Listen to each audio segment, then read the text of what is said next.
Don't worry. Hello, everybody. My name is Ronald White. I'm an alcoholic. Uh, Teresa, I love you. You know that. You know that, my little sister.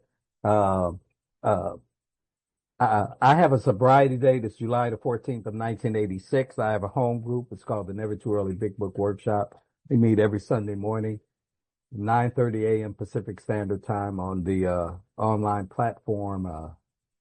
Please come and join us. We have about 500 intimate friends that get together every Sunday morning to take a walk through the Big Book of Alcoholics Anonymous together. We started with 13 back in 1987 in my mother's home, and thus we grow. Uh, I love the Big Book of Alcoholics Anonymous, and I also love the 12 and 12. Uh, it's almost like, the Big Book is math and the 12 and 12 is algebra or trigonometry or something like that. It's a little bit more advanced, right? But I, I should also say I have a sponsor. His name is Jerome Scott. Uh, I love Jerome. Jerome has sponsored me since for probably about the last 35 years or so of my sobriety. Uh, so Alice was talking about earlier about how she had such trouble tracking me down uh, to speak at this particular meeting. My life is full of commitments and I need those, and not just Alcoholics Anonymous commitments, but life commitments. I have a date night on Friday night with my wife. I have, other things that I do throughout. I have work commitments. I have other kinds of things because Alcoholics Anonymous has taught me about practicing these principles in all my affairs. And so, and I need commitments because I am undisciplined, and so I need to be disciplined. So I have trained feet, and right after this meeting, at the top of the next hour, there's a big book workshop, a smaller big book workshop, maybe about 40 people we have in it that I've been doing since maybe the last 13, 14 years or so. I started it.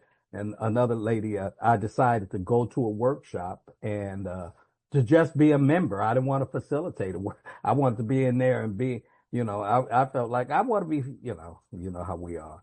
And I went there, and then when I got in the workshop, the leader ran away. The leader left, and then they said, "Okay, so you have to do it." So I've been facilitating this other workshop for the last 14 years or so. So I have that commitment. So I'll have to run out of here about 3 minutes before the meeting is over. So don't think I'm rude, y'all. I honor my commitments. But I wanted to come here because this meeting is a very special meeting, and I've had the opportunity to share at it before, and it is really, really, I consider it to be, uh,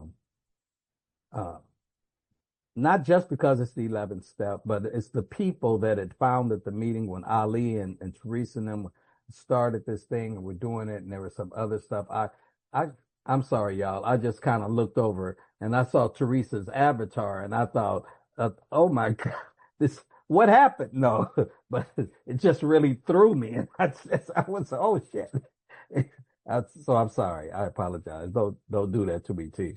Um, so when Alice asked me to do this, uh, it was August. It was 2 months ago, and she kept asking me, "Give me a theme, Ronnie. I need a theme, for this." And so I kind of looked in the book, and I was looking for something, and I found this quote, and the full paragraph says, it's from page 104 in the 12 and 12. It says, "In AA, we have found that the actual good results of prayer are beyond question.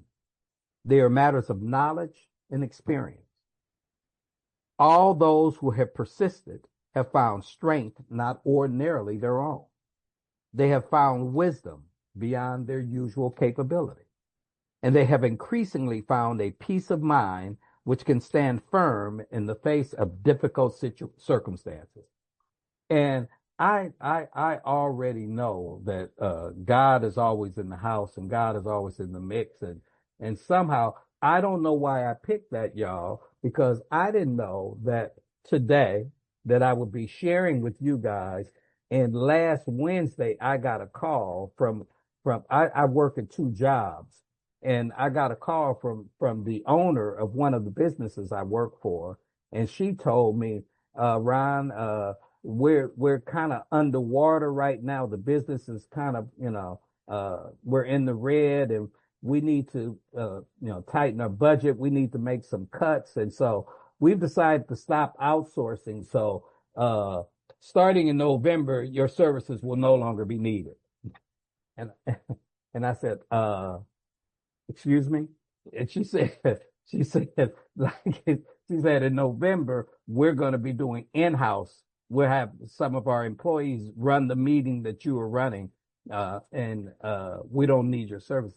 And then I did a quick calculation and I said, oh shit, November, this is October 15th, which she's telling me. I said, that's 2 weeks. And all of a sudden, I find that in 2 weeks, this will be next week, after next week, my income has been sliced in half. And I got scared for a moment. I got scared, you know, because instantly in my mind is, well, I've got this, I've taken on, and I've got that I've taken on. I've taken on a number of different things that I'm responsible for, that all of my calculations have been with these two jobs that I do, with both jobs that I do.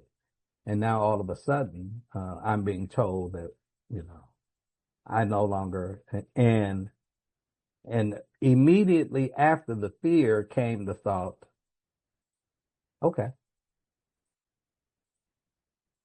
And I don't get angry at her. I know she was pausing, waiting for my reaction. And I simply said, okay, thank you. And we hung up. And what came to mind is, all right, God, I wonder what you have in store for me now. And I wonder what's going to be this next adventure.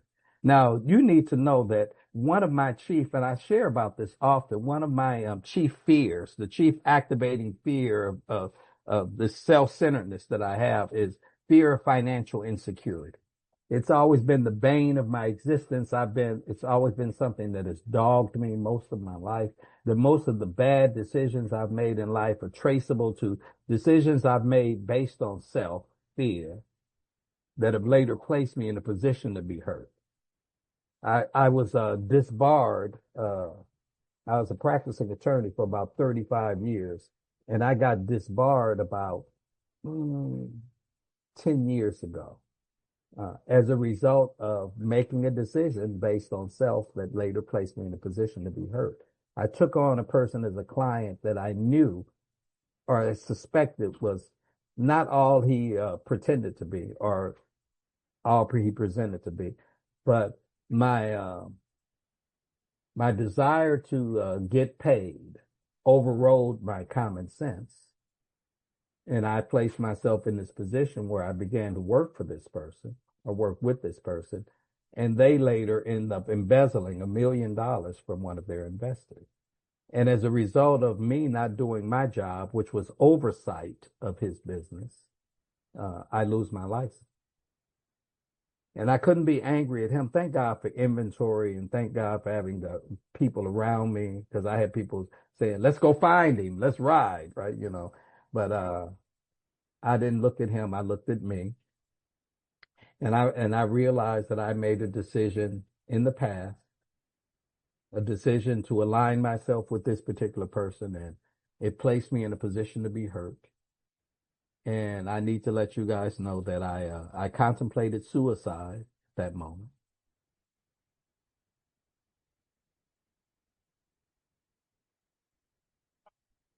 And Grace uh, escorted me home.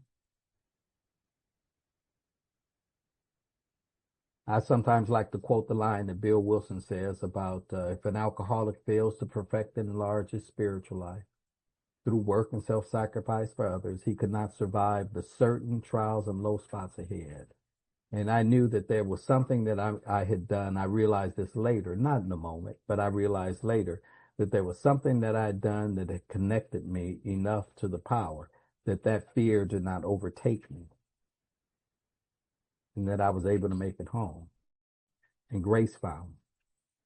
That Grace took the form of a beautiful wife that was at home that day. And instead of her, because she didn't know anything about this battle I was doing with the state bar and trying to do this, I'm the kind of guy that thinks I can handle this. And so I don't tell people that I need help or that what's going on. And so when I told her, she did not reject me. Now, all of this, just in case you think this is unconnected to the topic of what I'm telling, what I'm talking to you right now is uh, all there. When I read the thing, I talked about the actual good results of prayer without question, that they are matters of knowledge and experience.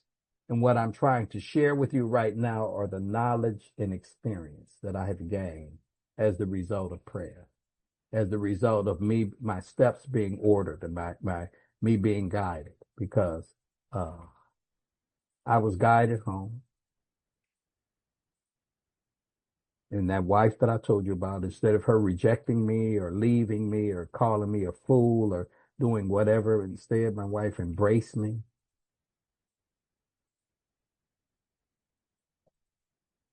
And that lady who had not worked for 25 years because she didn't have to, because I had been practicing, and she started working again after 25 years to support our family while I could not work for 2 years.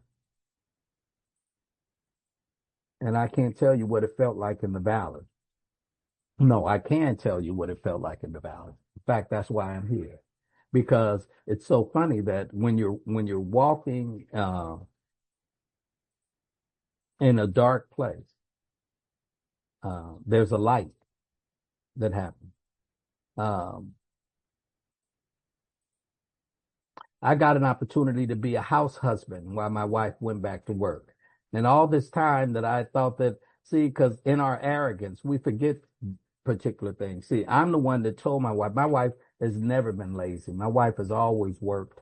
My wife I told my wife when she had our son, Ronnie, I said, honey, please stay home, watch Ronnie, so we don't have to have people, take care of him or whatever. I'm a criminal defense attorney. I hear about all kind of shit happening with kids being, so I said, stay at home, take care of him, do whatever. So I've encouraged her to stay home. I told her she never had to work. She never said she wanted to stop working, but I asked that. And years later, I'm thinking to myself, oh, well, you just sitting at home watching soap operas, or you doing this, that, and the other, and waiting for me to bring the money home. When I was sitting at home and my wife was working, I got to see my wife was never just sitting on her ass. She was holding our household together. And God showed me just who that woman was. And I got a chance to see her from a whole new perspective in the valley. That while I'm sitting in wash houses, washing clothes and folding them up with all these old ladies around me and stuff, and that, and believe me, I felt a little foolish at first, but guess what? After a while, I started feeling useful doing that instead of useless. Lessons in the valley. And so as I'm in there and believe me, y'all, during this time when I'm at home and I'm doing all that, my prayer life increased exponentially, because it's funny when you have a lot of that spare time and you have all this stuff, and my head creates things. It talks about how people are looking at you and look at what you've done and wants to continually castigate me and talk down at me and do all of these things. And I can be my own worst enemy, y'all. And I needed to pray like I had never prayed before. And in prayer, faith without works is dead. And so in the actions that I accompanied the prayer with, I tried to be the best house husband that I could be. Right. I tried to do as best as I could right there, because man, and I have people that I sponsored. We lost everything when I got disbarred. We lost our home. We had to file for bankruptcy.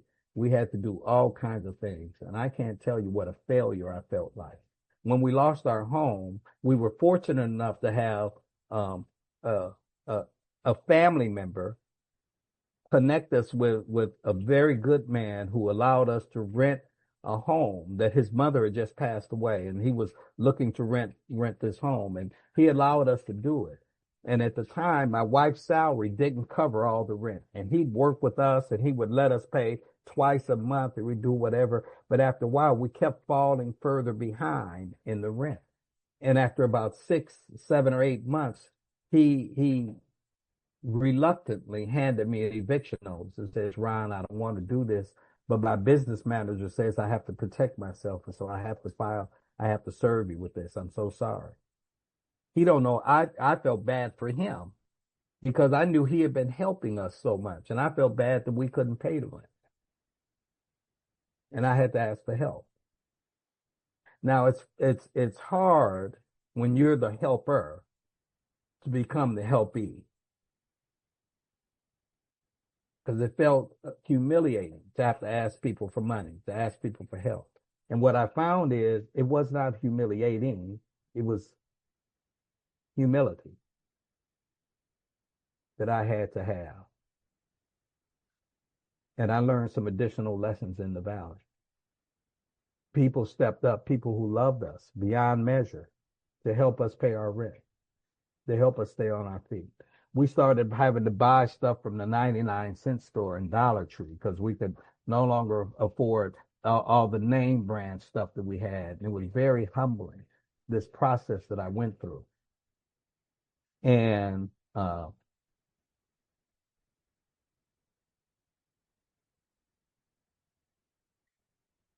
finally, I get a little piece of a job. Ralph is a paralegal, and Ralph was doing a landlord-tenant matter for one of our friends in the fellowship. I now sponsor this friend. I didn't sponsor him at the time, but I sponsor him now. He has a lot of good sobriety, and his sponsor just passed away, and he asked me to sponsor him. But this friend, who's a member of this next workshop I'm going to too, all these connections. Uh, he worked for a company. Ralph was with him at landlord-tenant court, and he said he told Ralph that he was with this company and he was going into a new opportunity. And when he shared it, Ralph said, Ronnie's looking for work. Can you talk to him? And this guy called me and he said, we're starting a business on Skid Row. It's a place called a sobering center where we're going to try to get alcoholics and drug addicts sober. We're going to try to clean up Skid Row. And we're going to pick up drunks and addicts off the street and give them a bed. And we're going to give them a meal, and we're going to give them a shower. And then we're going to have people like you sit next to their bed, sober coaches, they call us. And you're going to sit bedside, and what you'll do is you'll talk to them about your life and ask them if they have perhaps might want to change in their lives. And then we would connect these people up with treatment centers if they wanted to get sober. And if nothing else, I gave them someone to talk to and someone that would listen to them in that time. I would find myself standing in showers next to people who had just, they had head lice, and I would give them lice treatments. There were people who couldn't contain their bowels, and I would find myself in the shower just washing them off and scrubbing them and stuff. And you need to know this, man, that I was so grateful to have that job. Because, see, God knows that this highfalutin attorney needed to be unemployed for 2 years so that when I got this job, man, I was so grateful to have the opportunity. And I grew in the valley. So that job led to another job, which led to another job, which led to this lady calling me on Wednesday. And when she told me that I would not be working for her 2 weeks hence, I've been in the valley. I already know that prayer works. See, I don't think it. I don't just believe it. I know it. That I've acquired the knowledge that God will never leave me as long as I don't leave God. See, and even if I leave God, God ain't gonna leave. I remember that one of the best uh, posters we had was the footprints, right? Where we talk about there being only one set of footprints in the sand at one time, and we ask God, "Why did you leave me?" And say, "God, that's when I was carrying you." God tells me that. God has always been there. Whether I felt alone or not, I've always been carried. See, and I know that. I don't have to think it. I don't have to. I know that. I have a little exercise that I do nowadays. I get up at about 4 o'clock every morning. I have a little shades lounge in a downstairs area of our house, small, a lower area where the television is and stuff. And I'll go down and in the dark after I've taken my shower, done all that stuff. I'll take my phone. I have a good friend named Harold Long who connected me up with a little thing that where they send out readings, a series of readings from our literature every month, about 5 or 6 things every day. And I will sit down for about 15 minutes. I will read and I will pray and I will meditate. It took me a couple of days because I need to let y'all know. See, I don't want to make it seem like I'm a saint that the fear came and then it just left. Fear reappears because you can best believe for the next few days it revisited me and saying, "Now you you about to lose a lot of money and you need to find something else."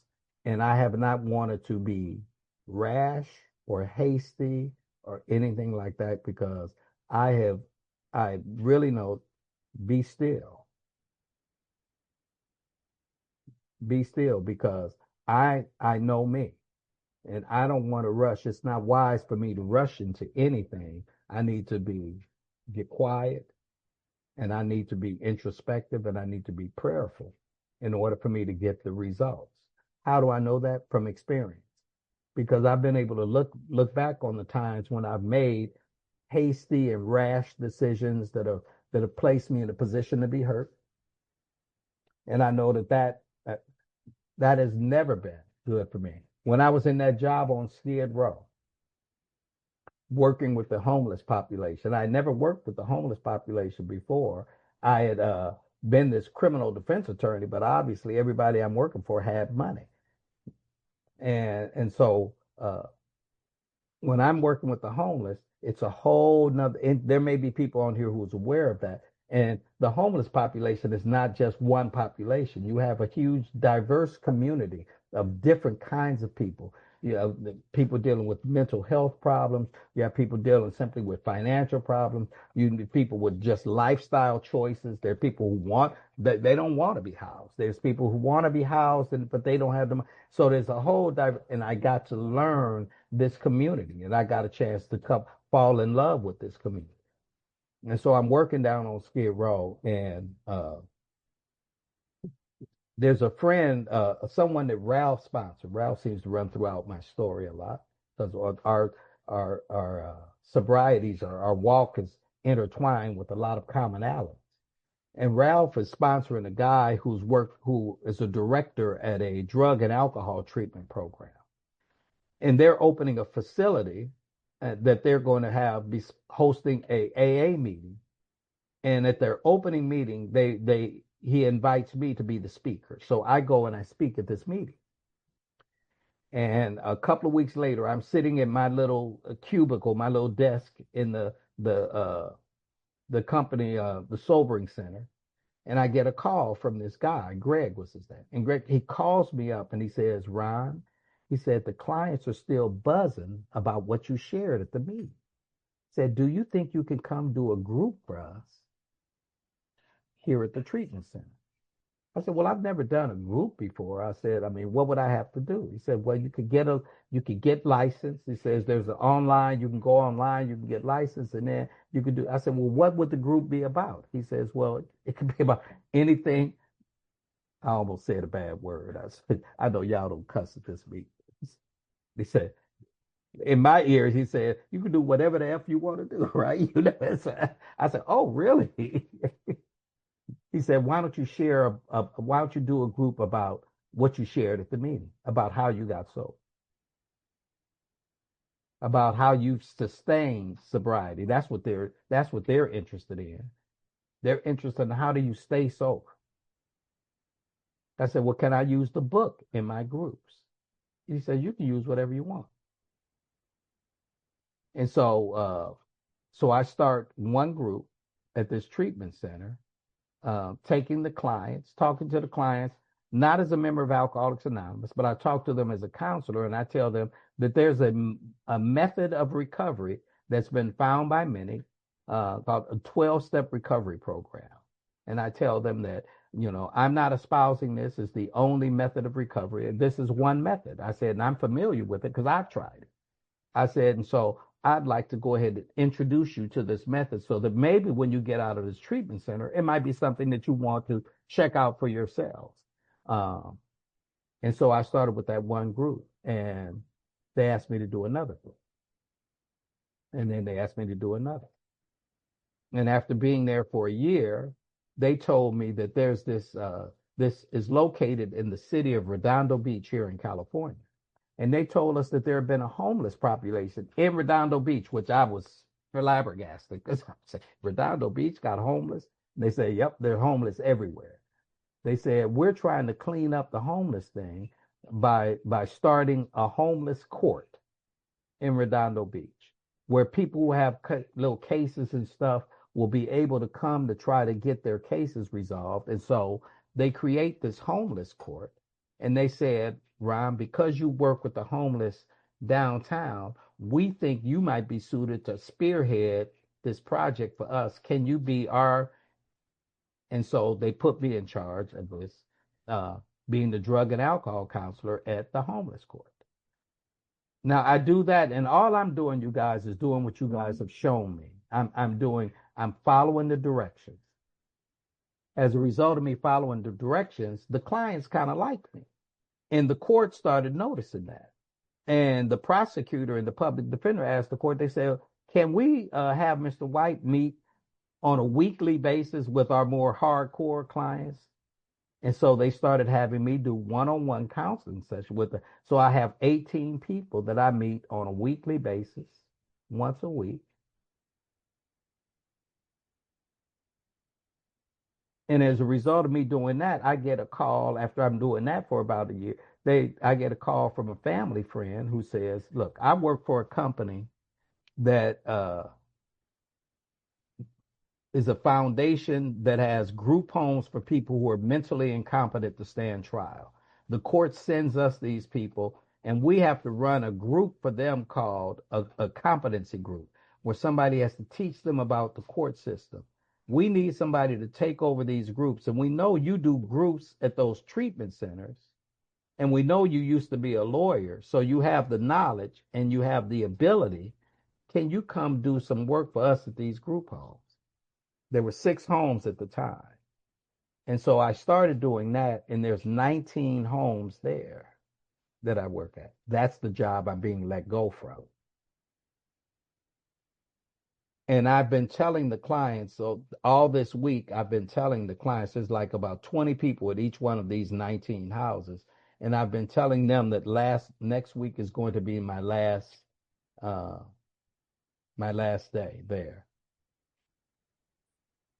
They're men's houses. We have 6 women houses and 13 men houses. And almost summarily, all the clients are asking me, can I please leave my phone number so that they can use me as a resource in the future? Because I don't just talk to them about court. I talk to them about my sobriety. I am not anonymous about who I am with people I feel could benefit from my help. So God has placed me exactly where I'm supposed to be when I'm supposed to be there. It is inevitable that I land in my assignment. God gives me the assignment, and I need to be there when called. When one door closes, another one opens, and I know that. I can't stand banging at the door that's closed, hoping that it opens back up because I'll miss it. I'll miss the other one. And so I need to stay in prayer. I need to stay in meditation. I need to take my time. I need to watch. I see it. I need to watch and I need to wait for God's message for the next thing that's coming up. Because I know there's going to be another next thing. I know that. I don't just think it, I know it. And I'm just so excited for it. And whatever it is that God brings to me, I'm going to be ready for it. I'm going to seed that since I got to leave a little early. I'm going to seed that 5 minutes. I'm going to give up this 5 minutes that I have to because I want to hear. I want to if there's some Q&A or statements that you guys want to make, I want to be able to hear those because I get so much more from listening to you than I do from listening to myself. And so I'm going to go ahead and yield the floor. Alice, thank you. Thank you for inviting me. I hope I didn't ramble. I hope I was able to stay on topic because this is so exquisite and so important to me that I wouldn't miss it for anything in the world. My name is Ronald White. I'm an alcoholic. Thank you for letting me share. Thank you, Alice. My name's Lauren. I'm a very grateful alcoholic. Ronald, thank you so much. What a beautiful message. I'm so, so grateful you're here. I heard a lot in your share that your life today is very simple, but it's not boring. It's very rich. It's beautiful. And I really related to how you spoke of kind of your ego guiding you in work before recovery as well. And I'm curious, because your life is simple yet rich now, what guides you, other than your God, your higher power? What do you look for? What guides you to keep you in check, keep you simple, and keep your life rich with simple pleasures? Thank you. So the trip thing, thank you, Lauren. The trip thing is a lot of times it just comes to me that I don't have to look for it. That because if you were ask me any particular day of the week where I'm going to be, if Friday, where you going to be, Ronald? I know I've got the detox I'm going to be at and so and so. I know I'm going to be at this. I know I'm going to do this. I've got date night after 5, shut it down after 5 o'clock Friday night. It's me and my wife. If you're going to ask me where I am Sunday, I go to a 6:30 a.m. meeting. That's my time. So it's out of New York with Val and Tina. I'm going to be at 6:30. Then I'm going to be at Bronx Big Book. I've got another meeting I do. Then I'm at my workshop. If you ask, so what has happened is this. Over the course of my sobriety, I have learned that if I train my feet to be in the right place at the right time, things will just happen. And believe me, life is full for me. I like to travel. We cruise a lot. My wife has, so I'm glad I have a wife that she likes doing things, and so she drags me out of myself because I can be into myself, and so I get involved in other things, and so my life is full, girl. I just, so I don't have to. It's almost like things just happen. Just like we can place ourselves in a position to be hurt, we can place ourselves in a position to be blessed. Thank you. So I want to acknowledge that we have a bunch of hands and we have about 10 minutes before we lose him. So if you've got a question or a comment, please get in quickly. Calvin? Hello, everybody. My name's Calvin. I'm an alcoholic. Thank you, Alice. And Ronnie, man, you're a humble guy, man. And ever since I knew you, you've been a humble man. We're close in sobriety. We got the same birthday. And I just love you too, man. And ever since I first heard you talk, you always told me, I always heard from you honesty that I never got from a lot of people. I used to get it a lot early sobriety, but you bring it to the table every time. You bring a level of humility that I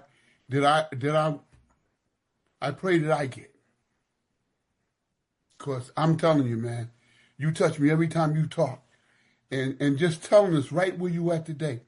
Them are the men I'm attracted to no matter where I go, the Bob's answers, the people that tell you exactly where they're at in their life right today.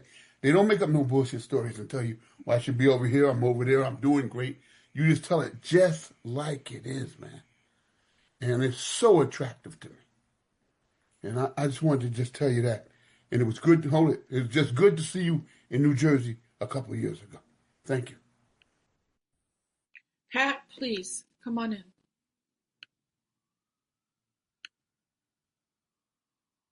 Thank you, Alice. Ron, thank you so much. I was really moved by all that you've been through. And my question is, when you lost your license, would it be safe to say that was truly a dark night of the soul for you? And I guess, how did you find the light? How did you not go the other way? But somehow, or did the light find you? What happened in that moment that kept you moving? So thank you, Pat. So there was a very quick story I'm gonna try to say so I don't take up all the time. Ralph and I had to speak at uh, a convention in Nashville, Tennessee, the Music City Roundup. 3 days after I was contemplating suicide, I wanted to commit suicide on Tuesday. We had to get on a plane on Friday to go speak at this convention. I didn't want to go because I knew if I went, I know I'm going to have to share where I am and what happened. Just like Calvin says, I don't try to BS about where I am. And so, but my feet are trained. So I get on the plane. We go there. We're at breakfast with two friends, Kent Coleman and Steve Lee. They let me use their names for this story because it's so important. And when we're sitting at breakfast and I'm talking about what's happened, I'm crying, Pat. And I'm crying about, I'm so sorry that I've let you guys down, and I'm so sorry that I've embarrassed Alcoholics Anonymous. I'm so sorry that I haven't been a great man. I'm just, and I'm sobbing, and they're trying to pick up my spirits and tell me stories about themselves and when one had gone through a bankruptcy, one had gone through a failed relationship in the fellowship, and they're trying, but our stuff always seems so much worse. And so, oh, but you don't understand, right? And finally, one of them says, I cry out, Pat, who would ever want me to share at a meeting of Alcoholics Anonymous again when I've lost the gift, when I've lost what God has given me? Who would ever want to hear from me again? And one of them said, Ronnie, are you crazy? Don't you know the more you fuck up your life in Alcoholics Anonymous, the more we want to hear your story? They said, not because you messed it up, but what we want to know is how did you not drink through that? See, that's the whole deal. I'm here to be a demonstration. In our third step prayer, it says, take away my difficulties. So it doesn't say I'm not going to have difficulties. I have difficulties, but they've been taken away so that victory over them may bear witness to those I would help. Pat, thank you so much for the question. Great answer. Dolly, you're up. Hi, thank you, Ronnie. Thank you so much. Such a good talk. I love you. When you said I'm a carried person. You said a carried man. I'm a carried woman. And to be able to really see the depth of that and how far that goes is an awakening in and of itself. Today I know I don't usually talk about this stuff ever. That I am totally carried. Everything I seek or I want doesn't really play out, but some things find me. The only thing I did was prepare myself through 12 steps, through love, through living what you've taught me. I make the soil ready. I'm able to receive it. I make myself ready. And then I learned from you, say yes, say yes. When my mother died in my sobriety, it was the biggest, oh my God, I thought I'd kill myself when that happened. And I got to tell you, I get a phone call from a friend and they want to hire me at a detox. And I go there and I stayed there 16 years. And I was all AA. I mean, that's all. I mean, I was on fire, Ronnie. Big book, everything, it was all that. And in 16 years, I thought I was giving them a lot. And in reflection, they gave me everything. They gave the patience. The patience gave me everything. You see, that's all I did was say yes, and I was carried. Those patients carried this person that struggled for her sobriety, was facing the most critical moment in her lifetime for me. And I didn't drink, Ronnie.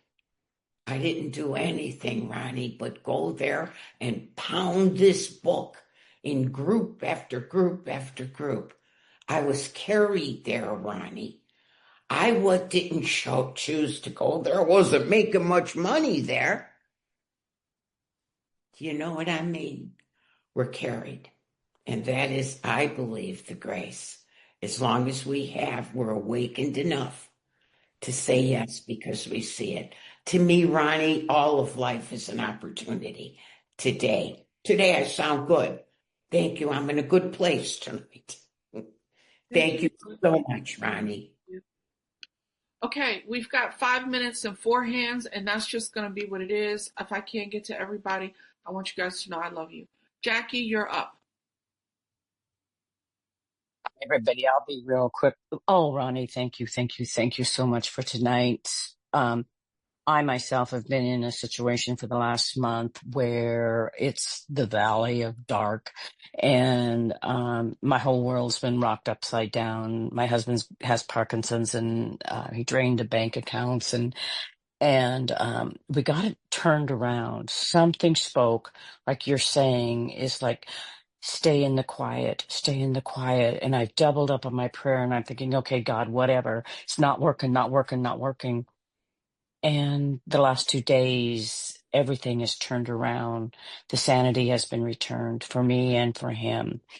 And so, one thing consistent is that God's love is always there. AA has always been there.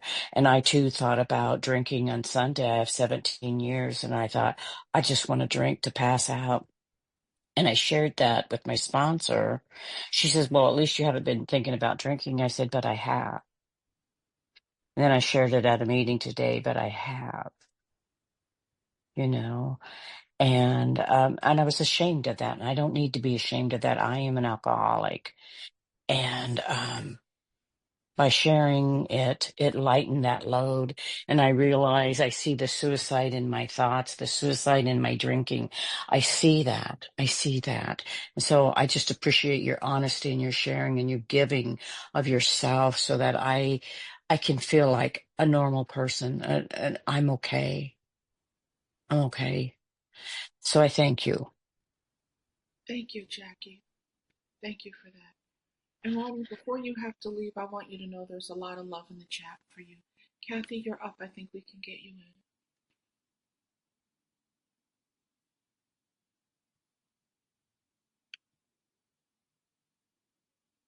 in. Kathy? I asked you to unmute. Do you see that, Kathy? I've also asked Kathy to unmute. Oh, sugar. All right. Carol, will you come on in? We'll come back to you, Kathy, if we can. I'm sorry. You want to try again, Beautiful Kathy? share. Praying only for knowledge of God's will for us and the power to carry that out while you're in the valley. Can you break that down? Does that mean don't pray for healing? Don't pray for, the leaders of our nation? What are we really talking about there? So if you one of the reasons I told that story is that I was talking about the actions that I took while I was in the valley.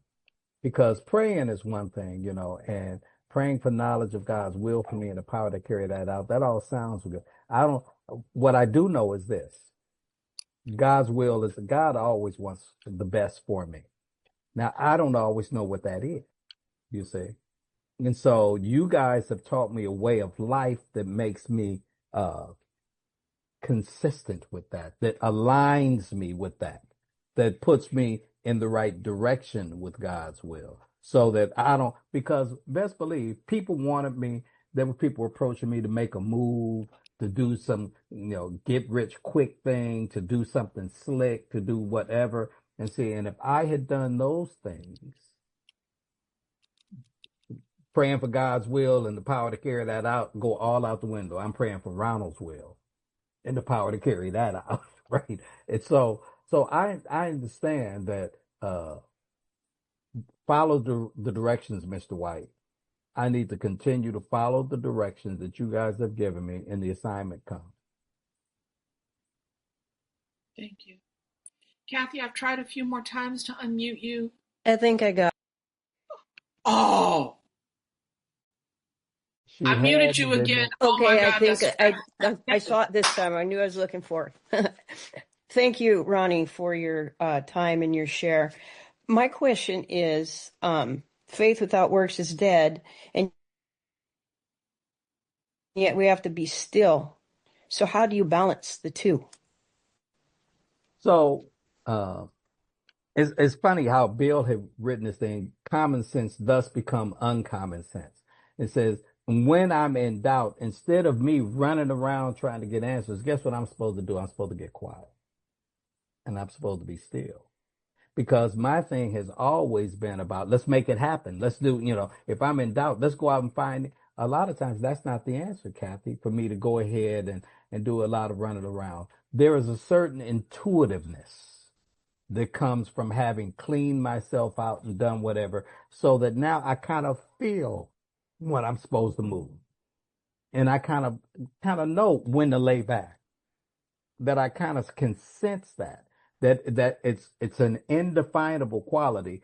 When we get to step 10, it says that we may pay for this assumption in absurd things and all kinds of stuff initially, because I'm new at this. But after a while, right? In 11, it talks about after a while, it will become a part of the working mind. It will become a part of who I am and what happens. And I don't know when this happens, but Kath, guess what? What I've learned is this: if I continue to try to help other people, I get a lot smarter when I'm just trying to help myself. I know you have to leave. Thank I you for sure that do. answer. I love you all. Thank you so much. I have to log off so I can log into this other one. Again, Alice, thank you for the opportunity. Thank you for the platform. And I love all of you. Cal, I I love you, love you. brother. Is the No one doubt, you're Ronnie. going to No doubt. now You're available? welcome for a great. No, the Thank one you, I'm going Ronnie. to is Love you. closed Okay, right now thank because you.